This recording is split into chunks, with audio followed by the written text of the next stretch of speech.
प्यारे बच्चों,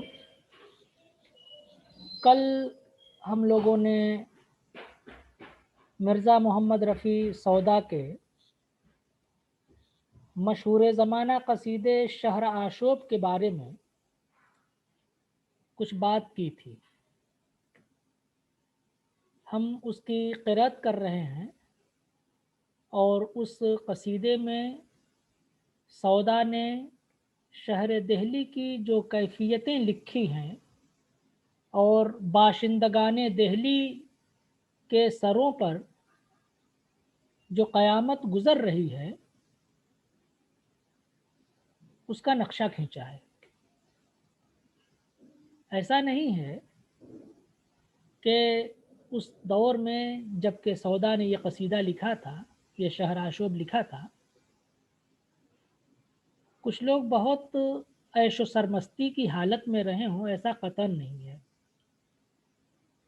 पूरा शहर एक मैदान कारज़ार था और इंतज़ाम व इंसराम की सूरत हाल बहुत मखदूश और कमज़ोर थी।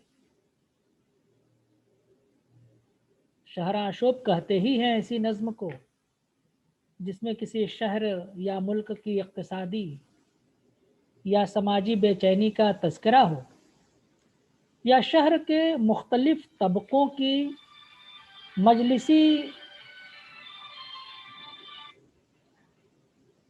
मजलिसी ज़िंदगी के किसी पहलू का नक्शा खींचा गया हो। अब ये नक्शे का खींचने का अंदाज़ हज़लिया भी हो सकता है, हंसी मजाक, तंज़िया हो सकता है, हजविया हो सकता है, बुराई बयान करके, उसके लिए आज़ादी है। तो सौदा का ये जो क़सीदा है जिस पर कल थोड़ी सी गुफ्तगू हुई थी और 5, 6, 7 अशार हम लोगों ने पढ़े भी थे, तो इसी मौजू पर यानी शहर की बदहाली के मौजू पर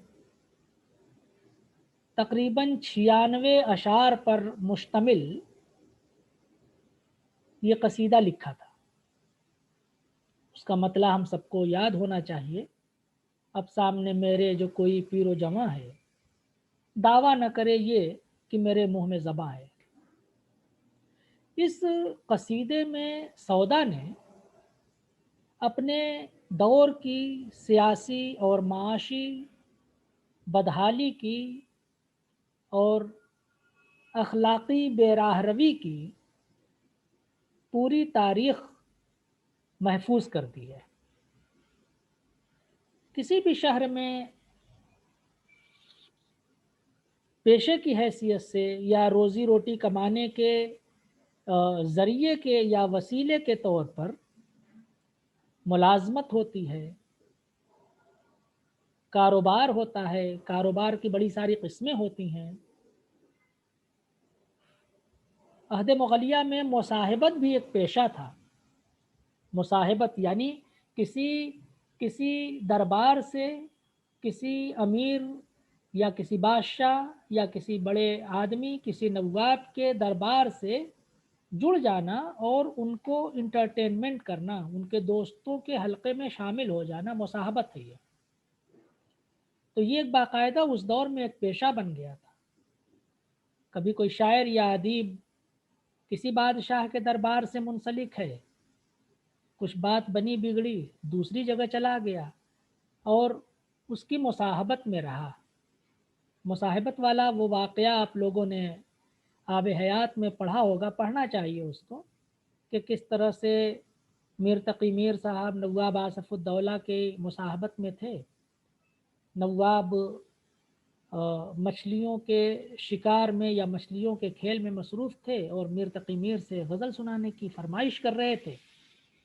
तो कुछ देर 1-2 शेर सुनाने के बाद फिर मीर साहब ने माज़रत कर ली और कहा कि मछली से ही शग़ल फ़रमाइए। तो ये मुसाहबत, उसके बड़े सारे फ़वाइद भी होते हैं और कई मरतबा ज़मीर कचोके भी लगाता है, जैसा कि मीर साहब के साथ हुआ। मीर की खुददारी यूँ भी ज़रबुल मसल है।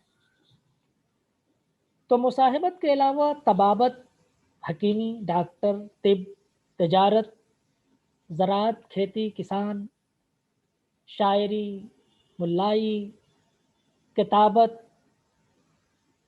کتابت خوش نویسی نہیں، کتابت باقاعدہ ایک فن تھا، خط لکھنے کا فن، جس کو کاتب کہا جاتا تھا نا، جس کو کاتب کہا جاتا تھا، جس کو دبیر کہا جاتا تھا، جس کو منشی کہا جاتا تھا.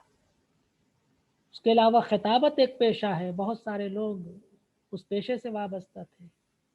خطاطی، تغرا نویسی، پیری مریدی. غرض کے کوئی ایسا پیشہ نہیں تھا اس وقت دہلی شہر میں جس کو اپنانے کے بعد دو وقت کی روٹی فراغت کے ساتھ مل سکے. ذہنی سکون نہیں تھا، معاشی آسودگی نہیں تھی. تو اس تمام صورتحال کو سودا نے اس قصیدے میں بیان کیا ہے. نوکری اس زمانے میں بہت معزز پیشہ تھا، اور فوج کی ملازمت ہمیشہ سے بہت عزت افزائی کا وسیلہ رہی ہے. آپ لوگوں کو غالب کا وہ مشہور زمانہ شعر یاد ہوگا: سو پشت سے ہے پیشے آبا سپہ گری، کچھ شاعری ذریعہ عزت نہیں مجھے. تو سپہ گری کا جو فن تھا، جو فوج میں ملازمت کا جو ایک وقار تھا، وہ بہت معقول تھا. اور ہر انسان کے دل و دماغ میں یہ بات رچی بسی رہتی تھی کہ وہ فوج میں ملازم ہو جائے گا. اس سے جاگیر بھی ملنے کا، وظیفے ملنے کا بھی ایک راستہ کھلا رہتا تھا. تو سب سے معزز پیشہ تھا اس دور میں، جس دور میں یہ قصیدہ لکھا گیا ہے. چنانچہ شاعر کہتا ہے کہ گھوڑا لے، کل یہ بات ہوئی تھی کہ کیا کیا میں بتاؤں، کہ زمانہ کی کئی شکل ہے وجہ معاش اپنی، سو جس کا یہ بیاں ہے. کہ تم مجھ سے آرام سے زندگی گزارنے کا طریقہ پوچھ رہے ہو، میرے پاس اس کا کوئی جواب نہیں ہے. اس ضمن میں فرشتہ بھی کچھ بولنے سے قاصر ہے، کوئی تدبیر بتانے سے قاصر ہے. ہاں، شہر میں کچھ لوگ کچھ پیشوں سے جڑے ہوئے ہیں اور وہ روزی روٹی انہی وسیلوں سے حاصل کرتے ہیں. تو میں اس کا ایک بیان آپ کے سامنے پیش کر دے رہا ہوں، اور آپ کو آرام سے کٹنے کی طرح کوئی بھی یہاں ہے، آرام سے کٹنے کی ساری کیفیتوں کا اور ہر صورتحال کا علم آپ کو ہو جائے گا. یہی صورتحال جو سودا کے سامنے درپیش تھی، آج ہم سب کے سامنے ہے. کیا کریں، روزی روٹی کیسے کمائیں، کیا طریقہ اختیار کریں؟ سوال ہر شخص کے ذہن میں ہے، کیا طالب علم اور کیا استاذ؟ اور جواب کسی کے پاس نہیں ہے. تقریر سب لوگ چاہے جتنی کر لیں.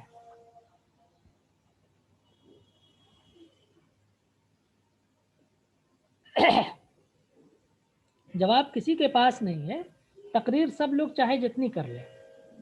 وہ ہے نا کہ در بدر کیا شعر یاد نہیں آ رہا ہے کہ اور مجرم کی طرح ان سے گریزہ ہے جواب. علی سردار جعفری کا ہے کہ در بدر یاد نہیں آ رہا ہے.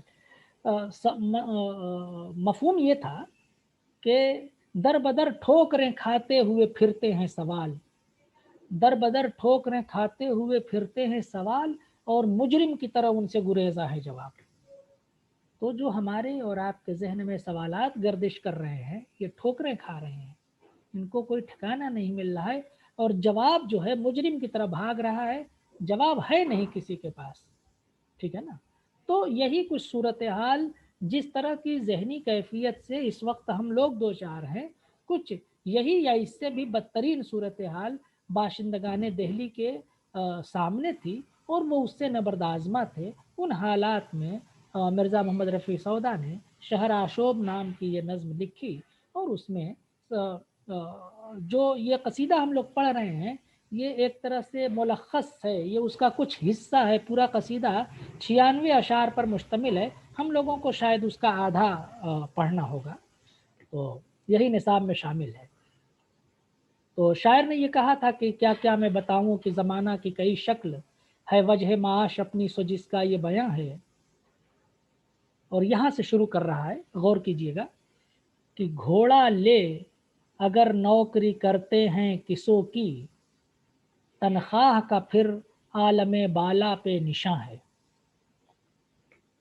अगर कोई आदमी घोड़ा खरीद करके और माश की किल्लत को दूर करने के लिए मुलाजमत इख्तियार करता है, फौज में भर्ती होना चाहता है, नौकरी है नहीं, फौज में भर्ती होना चाहता है, तो तनख्वाह का फिर आलम बाला पे निशान है।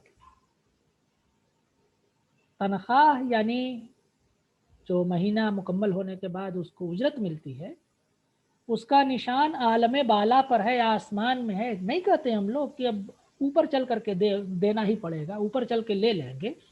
तो ये आलम बाला यही है जो इस दुनिया में न मिले और उस दुनिया की आस में चली जाए।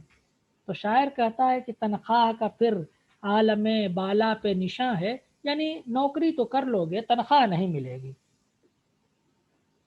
गुजरे है सदा यूं अलफो दाना की खातिर, गुजरे है सदा यूं अलफो दाना की खातिर, शमशीर जो घर में है तो सिपर बनिए के यहाँ है।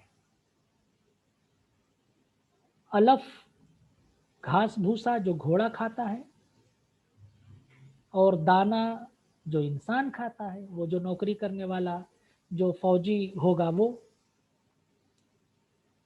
तो कह रहा है कि गुजरे है सदा यूं अलफो दाना की खातिर, घास भूसा और दाना यानी अनाज के लिए उस फौजी के ऊपर हमेशा ये क़यामत गुजरती रहती है कि शमशीर जो घर में है तो सिपर बनिए के यहाँ है। एक फौजी के एक फौजी का हथियार, उस ज़माने की फौज का हथियार क्या होता था? एक हाथ में तलवार और दूसरे हाथ में ढाल।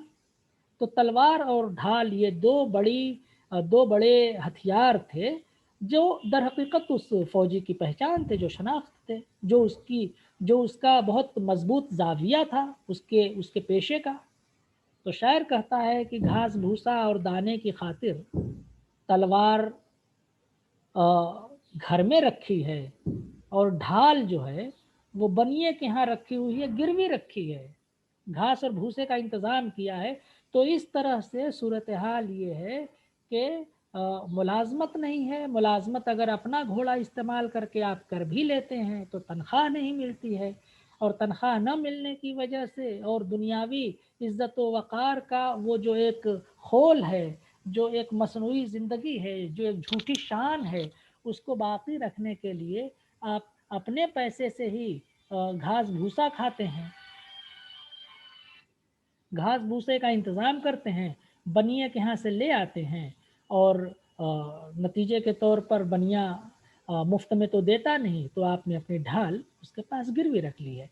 ढाल और तलवार अगर किसी एक फ़ौजी के पास है, ढाल और तलवार अगर किसी फ़ौजी के पास है, तो इसका मतलब कि वो फ़ौजी निज़ाम में चुस्त दुरुस्त है, फ़ौज का इंतज़ाम बेहतर है, हाँ, सलीक़े का है, दिफ़ा किया जा सकता है। लेकिन अगर वो तैयारी आधी अधूरी हो, आधी तैयारी घर में हो और आधी बनिए के यहाँ गिरवी रखी हो, तो ये नाक़िस इंतज़ाम फ़ौज का कहा जाएगा।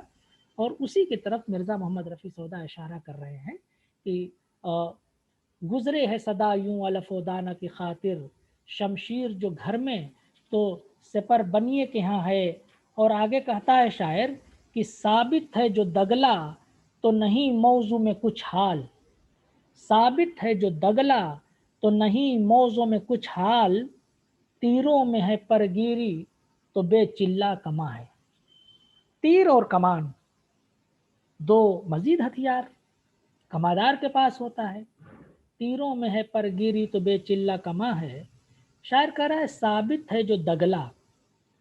دگلا وہ لباس جو ایک خاص قسم کا انگ رکھا، ایک خاص قسم کا کرتا جو فوجی لوگ پہنتے تھے. تو شاعر کہہ رہا ہے کہ ثابت ہے جو دگلا، جو لباس فوجی نے پہن رکھا ہے وہ اگر صحیح سلامت بھی ہے تو نہیں موضوع میں کچھ حال، تو بھی حالت مناسب نہیں ہے، تو بھی اس کی صورتحال بہتر نہیں ہے، کیفیت اطمینان بخش نہیں ہے، مخدوش ہے، کمزور ہے. کیوں؟ تیروں میں ہے پرگیری. تیر ہوتا ہے نا، تیر. پرگیری، یہ تیر کے آخر میں جو ایسے ایسے نکلا رہتا ہے اس کو پرگیری کہتے ہیں. وہ اگر نہیں رہے گا تو تیر چل نہیں پائے گا، اس کو وہ اس کی اسپیڈ نہیں بن پائے گی، اور جب اسپیڈ نہیں بن پائے گی تو اس کا گھاؤ بھی معمولی درجے کا ہوگا. تو تیروں میں ہے پرگیری، تیروں میں پر تو ہیں، جو نشانات ہیں جو وہ پرگیری، یعنی تیر صحیح سالم ہے لیکن بے چلہ کما ہے، کمان میں چلہ ہی نہیں ہے. یعنی جو جنگ کا ہتھیار ہے وہ زنگالود ہے، وہ ناقص ہے، وہ ٹوٹا ہے، وہ شکست سے دو چار ہے، ٹوٹ پھوٹ گیا ہے، کمزور ہو گیا ہے. یعنی فوجی شعبے میں اصلاح کی زبردست گنجائش ہے اور وہ اصلاح ممکن نہیں ہو پا رہی ہے. آگے کہہ رہا ہے، کہتا ہے نفر غرہ کو صراف سے جا کر. کہتا ہے نفر غرہ کو صراف سے جا کر، بی بی نے تو کچھ کھایا ہے فاقے سے میاں ہے. گھر کے اندر کی کیفیت کا ذکر کیا ہے. اور جو آدمی فوج میں ملازم ہے ظاہر ہے کہ وہ ایک باعزت پیشے میں ہے. باعزت پیشے میں ہوگا تو اس کے گھر میں خادماؤں اور ملازمین کی بھی ایک تعداد ہوگی. تو نفر اسی کو کہا ہے، گھر کا ملازم. نفر کے معنی شخص ہوتا ہے، کئی بار ہوتا ہے کہ نفری کتنی ہے، اشخاص کتنے ہیں، افراد کتنے ہیں، لیکن یہاں نفر بمعنی گھر کا ملازم. کہتا ہے نفر غرہ کو صراف سے جا کر. غرہ کہتے ہیں چاند رات. تو یہاں پر چاند رات، عید کا چاند رات مراد ہے. غرہ صراف معلوم ہے، بی بی نے تو کچھ کھایا ہے فاقے سے میاں ہے. کہتا ہے نفر غرہ کو صراف سے جا کر. آخر کار چاندنی رات کو، یا چاند رات، چاندنی نہیں، چاند رات کو گھر کا ملازم صراف کے پاس پہنچتا ہے. ادھر بنیے کے ہاں سے آ چکا ہے دانا پانی اور سپر ڈھال گروی رکھی جا چکی ہے. اب جو ہے صراف کے پاس جا رہا ہے، ایک اور جگہ قرض خواہی کے لیے جا رہا ہے. تو کہتا ہے کہ صراف کے پاس جا کر کے چاند رات کو یہ بولتا ہے کہ بی بی نے تو کچھ کھایا ہے فاقے سے میاں ہے. شوہر بھوکا ہے، بی بی نے کچھ نہ کچھ کھا لیا ہے. یعنی فاقے سے میاں ہے، یعنی وہ فوجی بھوکے جنگ لڑ رہا ہے. تو ان حالات میں جنگ کا انجام ہم سب کو معلوم ہے. یہ سن کے دیا کچھ تو ہوئی عید وگرنہ. یہ سن کے دیا کچھ تو ہوئی عید وگرنہ، شوال بھی پھر ماہ مبارک رمضاں ہے. یہ باتیں سن کر کے، یہ دردآمیز گفتگو سن کر کے، فریاد سن کر کے، اگر صراف نے کچھ دے دیا تو سمجھیے کہ عید ہو گئی. ورنہ شوال کا مہینہ بھی، جو عید کا مہینہ ہے، یہ بھی رمضان المبارک کے مہینے کی طرح ہی گزر جائے گا. پہلے تو رمضان روزے کی وجہ سے گزرا اور شوال فاقے کی وجہ سے گزرے گا. یعنی غربت کا اور بے بسی کا اور بد انتظامی کا یہ نقشہ ہے. تو ملازمت اس زمانے کا جو بہت موقر اور باعزت پیشہ تھی، اس کا ذکر کیا شاعر نے، اور اس کے نتائج بھی بتلا دیے، اس کا انجام کیا ہوگا، ہے نا، عید کیسے گزرے گی اس معزز پیشے میں رہ کر کے. ہاں، تو اس سے اندازہ ہو رہا ہے ہم کو کہ اس شہر کی فوجی صورتحال اور سیاسی استحکام کی صورتحال کیا تھی. अ, किसी शहर की रीढ़ की हड्डी उसका तजारत पेशा जो तबका होता है वो होता है ना। ताजिर लोग तरक्की की कुंजी उनके पास होती है। सौदागर लोग तो मिर्ज़ा मोहम्मद रफ़ी सौदा ने उसका भी नक्शा खींचा है।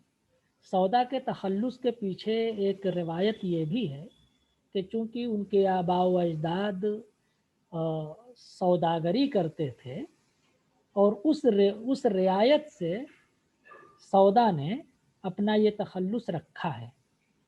उस रियायत से सौदा ने अपना तखल्लुस रखा है। सौदा के आबा व अजदाद पहले तो सिपहगरी के फ़न में ताक़ थे और बाद में उन्होंने फिर तिजारत को अपना पेशा बना लिया था। तो रिवायतों में आता है कि सौदा बड़े खुशहाल घराने से ताल्लुक़ था उनका, मगर चूँकि शानदार तरीक़े से ज़िंदगी बसर करते थे, इस वजह से जो भी माल व दौलत इनके हिस्से में आया वो बहुत जल्द पहले दरवेश की तरह नज़र हो गया दोस्तों की, है ना। और फिर उसके बाद ये दरबारी कसीदों की तरफ लौट आए। बहरहाल एक दूसरे तबके की कहानी देखिए। ऐसा करते हैं कि ये पूरा नहीं हो पाएगा तो इसको यहाँ पर रोकते हैं और क्या करें, एक आध दो अशार पढ़ा दें, जैसा कहो।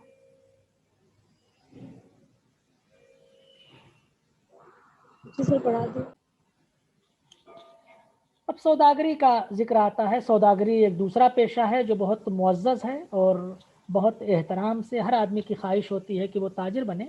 अगर उसको मजहबी नुक्ते नज़र से देखा जाए तो काफ़ी गुंजाइश है तजारत में।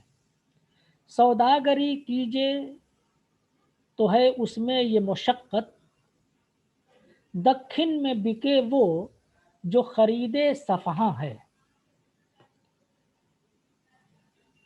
और सौदागरी का मामला ये है कि सौदागरी करने में एक दूसरी तरह की आजमाइश है, एक दूसरी तरह की तकलीफ़ है, एक दूसरी तरह की मशक्क़त है। वो मशक्क़त ये है कि दक्खिन में बिके वो जो खरीदे सफ़हा है। दक्खिन और सफ़हान इसके जोग्राफियाई तौर पर अगर समझ लिया जाए तो मामला बिल्कुल आसान है। आप हिंदुस्तान का या कम से कम एशिया का नक्शा अपने सामने रखिए। इस्फ़हान ईरान का एक बहुत मशहूर शहर है और दिल्ली से ईरान जो है मग़रिब में वाक़े है ना। यानी आज के हिसाब से अगर देखा जाए तो पूरा पाकिस्तान, हिंदुस्तान में पंजाब, उसके बाद पूरा पाकिस्तान, पाकिस्तान के बाद अफ़गानिस्तान, अफ़गानिस्तान के बाद तब ईरान शुरू होगा और वहाँ पर इस्फ़हान है, ठीक है ना। तो मग़रिब में है ये वाक़े, पश्चिम में। दूसरी तरफ दक्षिण का लफ्ज़ आया है और आप लोगों को ये बात बहुत अच्छे से मालूम है कि दक्षिण का जब जोग्राफियाई हम लोग तहदीद यानी उसकी हदबंदी करते हैं तो वो हैदराबाद, गोलकुंडा, बीजापुर, बीदर यानी मौजूदा महाराष्ट्र का, कर्नाटक का और हैदराबाद का जो इलाका है उसको हम लोग दक्षिण कह रहे हैं। तो तजारत का बहुत बुनियादी उसूल ये है कि अगर आपने लोकल कोई सामान ख़रीदा और लोकल ही बेच दिया तो कोई लागत नहीं है, ट्रांसपोर्टेशन पर, आने जाने पर, आमदोरफ्त पर कोई पैसा अलग से नहीं लगता है, कोई मशक्क़त नहीं है उसमें। तो 2 पैसा कम भी मिलता है तो तसल्ली रहती है कि आदमी जिस्मानी अज़ियत से महफूज रहता है।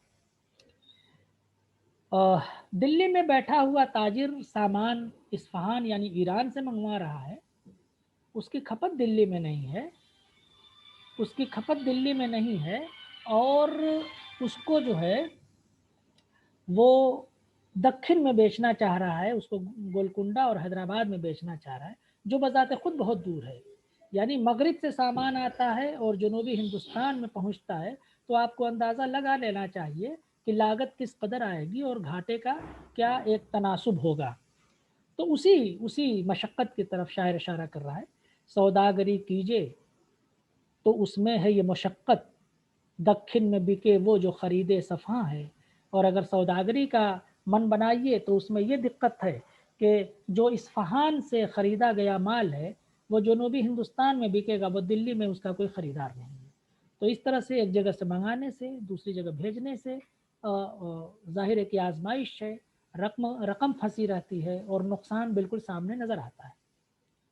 تو یہ ایک طرح کی بدحالی اور بدنظمی ہے، یہ حکومت کی ناکامی ہے، یہ سیاسی قوت کا ایک طرح سے فیلئر ہے، ٹھیک ہے نا۔ ہر صبح یہ خطرہ ہے کہ طے کیجئے منزل، ہر شام بدل وسوسے سود و زیاں ہے۔ ہر صبح کو اٹھ کر کے یہ خطرہ درپیش ہے کہ ابھی منزل طے کرنا ہے، ابھی سفر کرنا ہے۔ اصفہان جانا، اصفہان آنا ہزاروں میل کا سفر ہے۔ دلی بھی آ گئے تو 1500 کلومیٹر کا سفر ہے جنوبی ہندوستان، اور اس زمانے میں ٹرانسپورٹیشن اور آمد و رفت کے جو وسائل تھے وہ آپ لوگوں کو معلوم ہے۔ آج کی طرح سے ہوائی جہاز اور ریل گاڑی نہیں تھی، سڑکیں نہیں تھیں۔ تو ہر صبح یہ خطرہ ہے کہ طے کیجئے منزل، قافلوں سے لوگ آتے جاتے تھے، قافلوں کے لوٹ مار کا سلسلہ بھی رہتا تھا۔ تو ہر صبح کو اٹھ کر کے یہ خطرہ ہے کہ ابھی اگلی منزل طے کرنا ہے، اور ہر شام کے وقت یہ وسوسہ رہتا تھا، وسوسے سود و زیاں، سود منافع اور زیاں گھاٹا۔ شام کے وقت منافع ہوگا یا گھاٹا ہوگا، فائدے میں رہیں گے یا نقصان اٹھانا پڑے گا، اس وسوسے میں شام بیت جاتی ہے۔ پھر کیا ہوتا ہے؟ لے جا جو کسی عمدہ کی سرکار میں دی جنس سامان تجارت۔ عمدۃ الملک ایک خطاب ہوتا تھا، اماد الملک خطاب ہوتا تھا۔ تو عمدہ جو ہے امیر، عمرا، دربار، سرکار، نواب کے معنی میں ہے۔ لے جا جو کسی عمدہ کی سرکار میں دی جنس، یہ درد جو سنیے تو عجب طرفہ بیاں ہے۔ اور اگر کسی عمدہ کی سرکار میں، کسی امیر عمرہ کے دربار میں لے جا کر کے وہ سامان تجارت دے بھی دیا، کسی حکومت میں چھوٹی چھوٹی حکومتیں تھیں اور وہاں اسی وجہ سے اس کو سرکار کہا ہے۔ کسی کی سرکار میں اگر لے جا کر کے دے دیا تو سامان تجارت کسی سرکار میں دے دینے کا جو درد ہوتا ہے، یہ درد جو سنیے تو عجب طرفہ بیاں ہے۔ یہ درد اگر بیان کرنے پر آؤں تو وہ بڑا ہی نرالی قسم کا بیان ہے، طرفہ بیاں ہے۔ اس کے بیان کا کچھ الگ ہی اس کے زاویہ ہے، اس کے بیان میں کچھ الگ ہی بات ہے، اس کے بیان کا کچھ الگ ہی نقطۂ نظر ہے۔ تو اب آج ہم لوگ یہاں پر